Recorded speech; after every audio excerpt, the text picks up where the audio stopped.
إن الحمد لله نحمده ونستعينه ونستغفره ونعوذ بالله من شرور أنفسنا ومن سيئات أعمالنا من يهده الله فلا مضل له ومن يضلل فلا هادي له وأشهد أن لا إله إلا الله وحده لا شريك له وأشهد أن محمدا عبده ورسوله لا نبي ولا رسول بعده يا أيها الذين آمنوا اتقوا الله حق تقاته ولا تموتن إلا وأنتم مسلمون أما بعد فإن أصدق الحديث كتاب الله وخير الهدي هدي نبينا محمد صلى الله عليه وسلم وشر الأمور محدثاتها فإن كل محدثة بدعة وكل بدعة ضلالة وكل ضلالة في النار.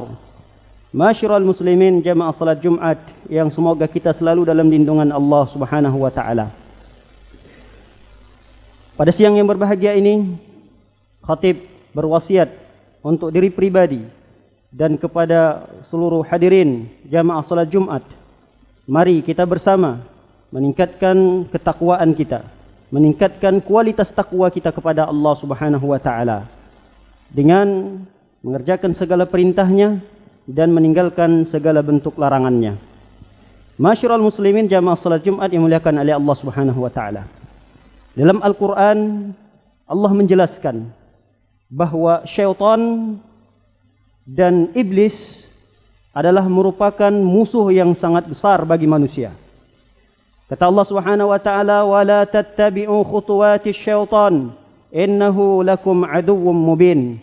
Jangan kalian mengikuti langkah syaitan, karena sesungguhnya syaitan adalah musuh yang nyata bagi kalian.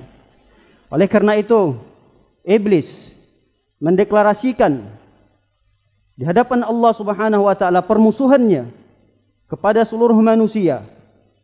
Iblis pun berkata, "Qala fabima aghwaytani la aq'udanna lahum siratakal mustaqim." Kata iblis, "Ya Allah, karena engkau telah menyesatkanku, maka sungguh benar-benar aku akan menjauhkan manusia atau menghalangi manusia dari jalanmu yang lurus."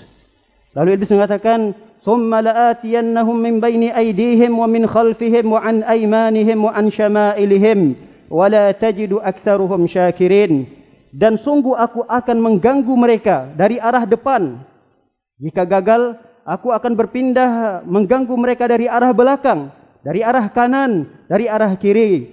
Sungguh engkau tidak akan mendapati kebanyakan mereka bersyukur kepadamu. Para hadirin dimuliakan oleh Allah Subhanahu wa taala. Ayat ini sangat menegaskan bahwa iblis setelah minta izin kepada Allah Subhanahu wa taala untuk mengganggu dan menghalangi manusia dari ketaatan dan kebaikan.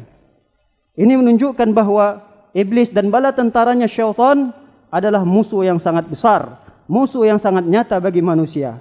Oleh karena itu kita sebagai manusia, kita harus memiliki benteng yang kuat, benteng yang kokoh dari gangguan, dari bisikan syaitan, dari bisikan-bisikan yang tidak baik. Dan di antara benteng yang bisa menjaga dan membentengi diri kita adalah yang pertama, perbanyaklah membaca bismillah sebelum kita mengawali aktivitas-aktivitas dunia yang kita kerjakan. Garis bawahi, baca bismillah sebelum memulai aktivitas duniawi yang kita kerjakan. Bukan aktivitas ibadah. Kalau aktivitas ibadah kita tidak boleh memulainya dengan bacaan bismillah kecuali sudah ada keterangan dari Rasulullah sallallahu alaihi wasallam. Seperti mulai salat baca bismillah, mau azan baca bismillah. Kalau tidak ada keterangannya, maka tidak boleh kita melakukan itu. Adapun aktivitas duniawi sangat-sangat ditekankan, sangat-sangat dianjurkan untuk membacanya. Oleh karenanya sebelum kita makan, baca bismillah. Sebelum minum, baca bismillah. Sebelum masuk rumah, baca bismillah. Sebelum masuk toilet, baca bismillah. Ketika kita memakai baju, baca bismillah. Bahkan, mohon maaf, ketika seseorang ingin berhubungan biologis dengan istrinya, jangan lupa membaca bismillah. Kenapa harus membaca bismillah? Karena syaitan bisa ikut serta dalam aktivitas manusia, aktivitas yang dilakukan oleh manusia. Setan bisa makan dan minum tatkala manusia tidak baca bismillah. Setan bisa ikut serta masuk ke dalam rumah kita tatkala kita masuk rumah tidak membaca bismillah.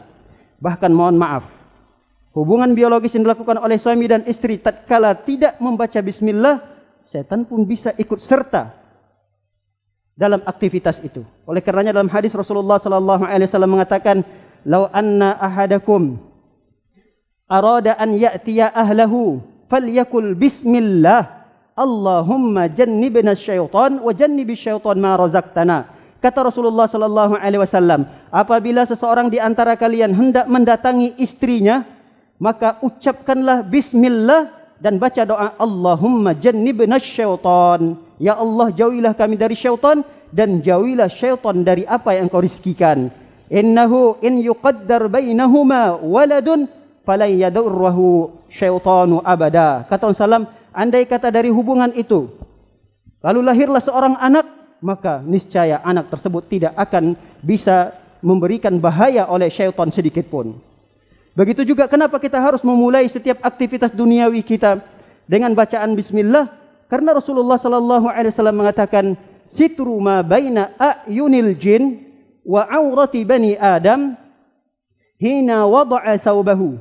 Kata Rasulullah SAW, penghalang antara pandangan jin, antara mata jin atau pandangan jin dari aurat manusia.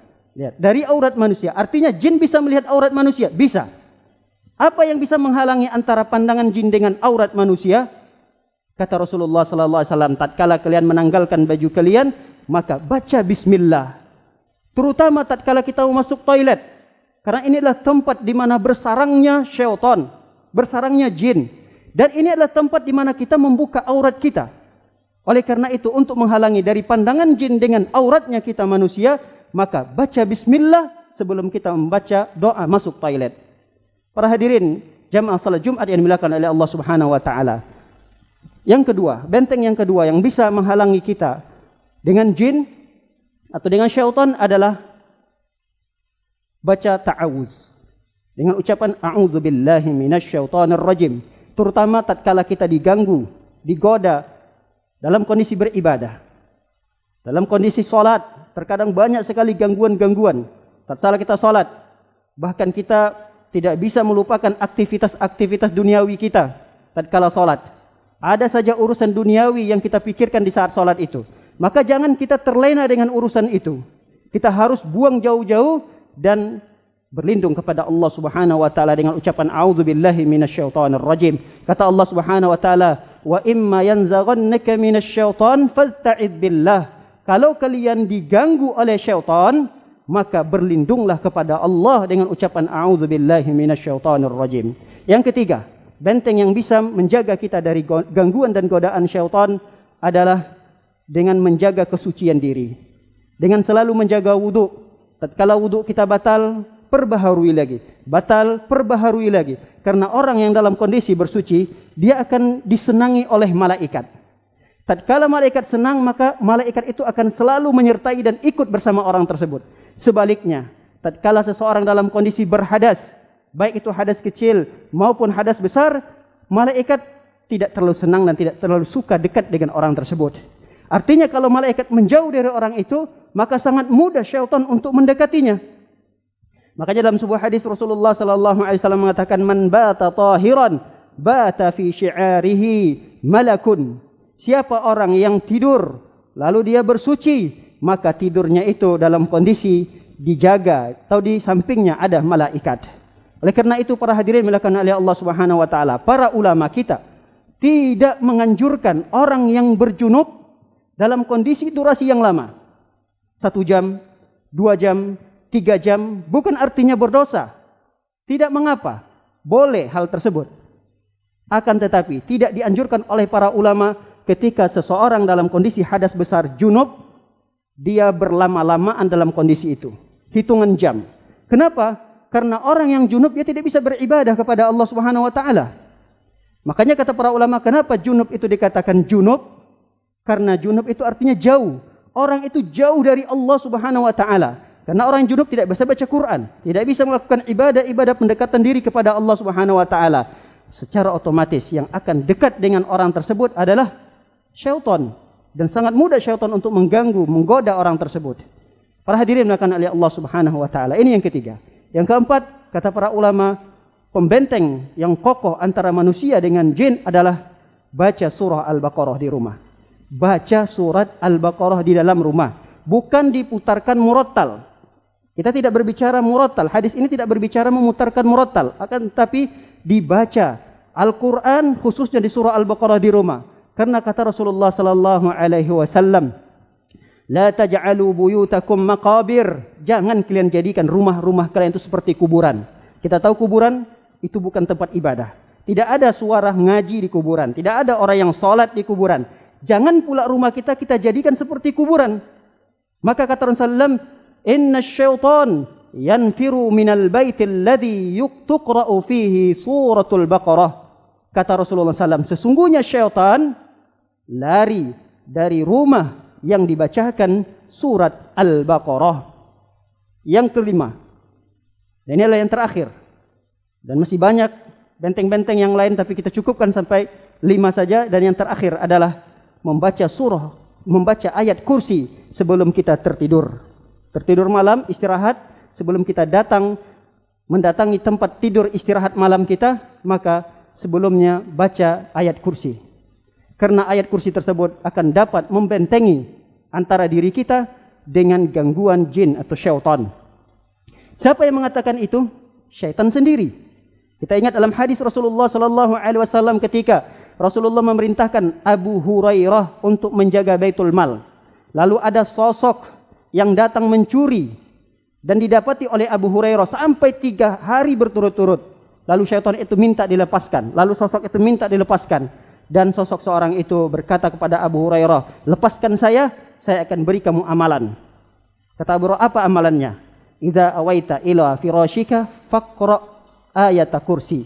Kata syaitan mengatakan, jadi syaitan itu menjelma menjadi sosok manusia ketika itu.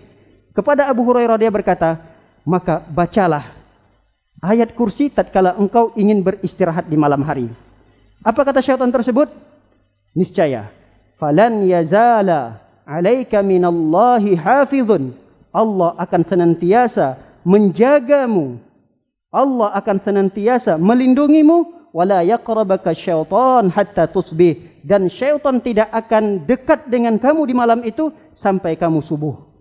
Ini adalah benteng yang kelima yang hendaknya kita amalkan sebelum kita tidur, membaca ayat kursi. Betapa banyak saudara-saudara kita terganggu di saat tidurnya, diganggu oleh syaitan, diganggu oleh jin, karena memang dia tidak membentengi dirinya. Dan di antara benteng yang kuat bagi seorang muslim adalah membaca ayat kursi di pagi hari, di sore hari, dan terkhusus sebelum tidur. Semoga yang sedikit ini bermanfaat dan semoga kita, keluarga kita terlindungi dari gangguan dan godaan syaitan. Barakallahu li wa lakum fil Qur'anil Karim wa nafa'ani wa iyyakum bima fihi minal ayati wa dzikril hakim. Wa taqabbalallahu minni wa minkum tilawatah innahu huwas samiul alim.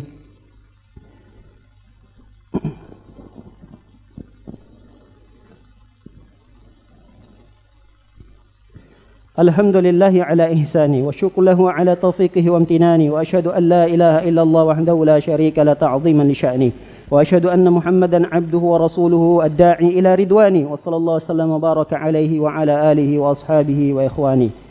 Masyarul muslimin, jamaah salat Jumat dimuliakan oleh Allah Subhanahu wa taala. Di hari Jumat ini adalah hari di mana kita dianjurkan, ditekankan untuk memperbanyak selawat kepada Nabi sallallahu alaihi wasallam. Siapa yang berselawat kepada Nabi 1 kali, Allah akan berselawat untuknya 10 kali. Allahumma salli ala Muhammad wa ala ali Muhammad kama sallaita ala Ibrahim wa ala ali Ibrahim innaka Hamidum Majid. Allahumma barik ala Muhammad wa ala ali Muhammad kama barakta ala Ibrahim wa ala ali Ibrahim innaka Hamidum Majid.